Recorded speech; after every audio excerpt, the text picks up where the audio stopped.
ಇದೊಂದು ಅಪರೂಪದ ದುರಂತ ಪ್ರೇಮ ಕಥೆ. ಇಲ್ಲಿ ಪ್ರೇಯಸಿ ಕೊಲೆಯಾಗಿದ್ದಾಳೆ, ಪ್ರೇಮಿ ಅರೆಸ್ಟ್ ಆಗಿದ್ದಾನೆ.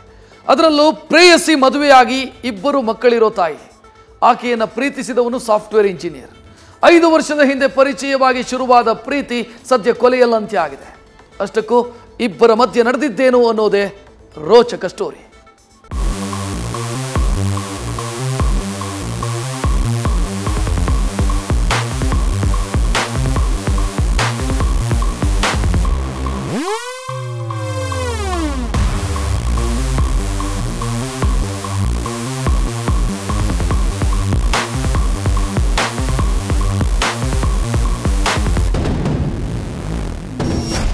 ಈಕೆ ಹೆಸರು ಹರಿಣಿ, ವಯಸ್ಸು 36 ವರ್ಷ, ಬೆಂಗಳೂರಿನ ಕೆಂಗೇರಿ ನಿವಾಸಿ, ಜಮೀನ್ದಾರ್ ಮನೆತನದ ಸೊಸೆ ಇವಳು.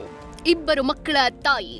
ಮನೆ ಆಯ್ತು, ಸಂಸಾರ ಆಯ್ತು ಅಂತ ಸುಮ್ಮನೆ ಇದ್ದಿದ್ರೆ ಇಷ್ಟೊತ್ತಿಗೆ ಜೀವಂತವಾಗಿರ್ತಾ ಇದ್ಲು.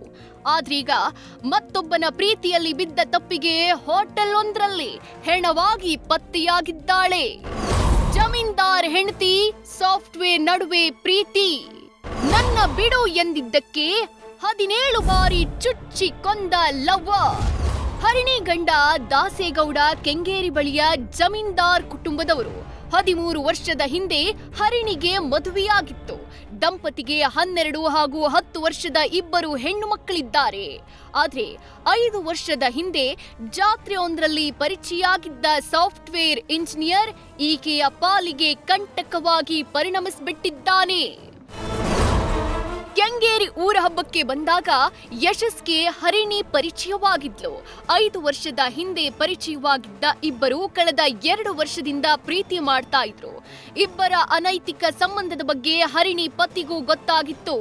ನಂತರ ಜಗಳವಾಗಿ ಏಪ್ರಿಲ್ನಲ್ಲಿ ಹರಿಣಿ ಪತಿ ಮೊಬೈಲ್ ಇಸ್ಕೊಂಡಿದ್ರು. ಇದಾದ ಬಳಿಕ ಏಪ್ರಿಲ್ ಹಾಗೂ ಮೇ ತಿಂಗಳಲ್ಲಿ ಹರಿಣಿಯನ್ನ ಯಶಸ್ ಸಂಪರ್ಕ ಮಾಡಿರಲಿಲ್ಲ. ಹರಿಣಿ ಇಲ್ಲದೆ ಹುಚ್ಚಿನಂತಾಗಿದ್ದ ಯಶಸ್ ಫೇಸ್ಬುಕ್ ಮತ್ತು ಇನ್ಸ್ಟಾಗ್ರಾಂನಲ್ಲಿ ಮೆಸೇಜ್ ಮಾಡಿದ್ದ. ಹರಿಣಿ ಕೈಗೆ ಮೊಬೈಲ್ ಸಿಕ್ತಿದ್ದಂತೆ ಮತ್ತೆ ಯಶಸ್ನ ಸಂಪರ್ಕಿಸಿದ್ಲು. ಆಗ ಜೂನ್ 7ರಂದು ಯಶಸ್ ಹರಿಣಿಯನ್ನ ಭೇಟಿ ಆಗ್ಬೇಕು ಅಂತ ಕರೆಸ್ಕೊಂಡಿದ್ದ.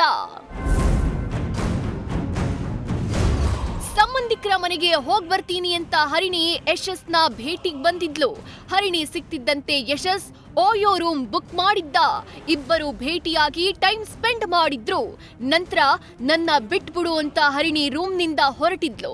ಆಕೆ ಹೊರಡೋಕೆ ಮುಂದಾಗ್ತಿದ್ದಂತೆ ಯಶಸ್ ಹರಿಣಿಗೆ 17 ಬಾರಿ ಚಾಕುವಿನಿಂದ ಇರಿದು ಕೊಲೆ ಮಾಡಿದ್ದಾನೆ. ನಂತರ ತಾನು ಆತ್ಮಹತ್ಯೆಗೆ ಯತ್ನಿಸಿದ್ದಾನೆ. ಆದ್ರೆ ಕಡೆ ಕ್ಷಣದಲ್ಲಿ ಬದುಕೋ ಆಸೆ ಹುಡ್ತೋ ಏನೋ ತಾನೇ ಹೋಗಿ ಆಸ್ಪತ್ರೆಗೆ ದಾಖಲಾಗಿದ್ದ. ವಿಶೇಷ ಅಂದ್ರೆ ವೆಬ್ ಸೀರೀಸ್ ಈತನ ಕೊಲೆಗೆ ಸ್ಫೂರ್ತಿ ನೀಡಿರೋದು ತನಿಖೆ ವೇಳೆ ಬಯಲಾಗಿದೆ. ಕಳೆದ ಏಪ್ರಿಲ್ನಿಂದ ಹರಿಣಿ ಸಂಪರ್ಕ ಇಲ್ಲದೆ ಯಶಸ್ ಸೈಕೋನಂತಾಗಿದ್ದ. ಹೆಚ್ಚು ಕ್ರೈಮ್ ಥ್ರಿಲ್ಲರ್ ಸಿನಿಮಾಗಳನ್ನ ನೋಡ್ತಿದ್ದ ಯಶಸ್ ಕೊಲೆಗೆ ಪ್ಲಾನ್ ಮಾಡಿದ್ದ. ರೇಪ್ ಅಂಡ್ ಮರ್ಡರ್ ಸಿನಿಮಾಗಳನ್ನ ಯಶಸ್ ನೋಡಿದ್ದು. ಕ್ರೈಮ್ ಥ್ರಿಲ್ಲರ್ ಸಿನಿಮಾಗಳನ್ನ ನೋಡಿ ಕೊಲೆ ಮಾಡಿದೆ ಅಂತ ಆರೋಪಿ ಬಾಯ್ಬಿಟ್ಟಿದ್ದಾನೆ. ನನ್ನ ದೂರ ಮಾಡ್ತಾ ಇದ್ದಾರೆ ಅಂತ ಒಂದು ಸಿಟ್ಟಿನಿಂದ ನನಗೆ ಸಿಗೋದಿಲ್ಲ ಅನ್ನೋ ಒಂದು ಇದರಿಂದ ಮೃತರ ಮೇಲೆ ಚಾಕುವಿನಿಂದ ಹಲ್ಲೆ ಮಾಡ್ತಾರೆ. ತನಿಖೆ ಮುಂದುವರೆದಿದೆ. ಆರೋಪಿಯನ್ನು ದಸ್ತಗಿರಿ ಮಾಡಲಾಗಿ ಮಾನ್ಯ ನ್ಯಾಯಾಲಯಕ್ಕೆ ಹಾಜರುಪಡಿಸಲಾಗಿದೆ. ನ್ಯಾಯಾಂಗ ಬಂಧನದಲ್ಲಿ ಶ್ರೀಮಂತ ಜಮೀನ್ದಾರ್ ಕುಟುಂಬ, ಇಬ್ಬರು ಮಕ್ಕಳು, ಸುಖ ಸಂಸಾರಕ್ಕೆ ಹರಿಣಿಗೆ ಮತ್ತೇನ್ ಬೇಕಿತ್ತು ಅಲ್ವಾ? ಆದ್ರೆ ಪರಸಂಗದ ಆಸೆಗೆ ಬಿದ್ದು ಪ್ರಿಯಕರನಿಂದಲೇ ಕೊಲೆಯಾಗಿದ್ದು ನಿಜಕ್ಕೂ ದುರಂತ. Shivakumar, news first, Bengaluru. News first ನಿರ್ಭೀತಿಯಿಂದ ನಿಮ್ಮ ಪರವಾಗಿ.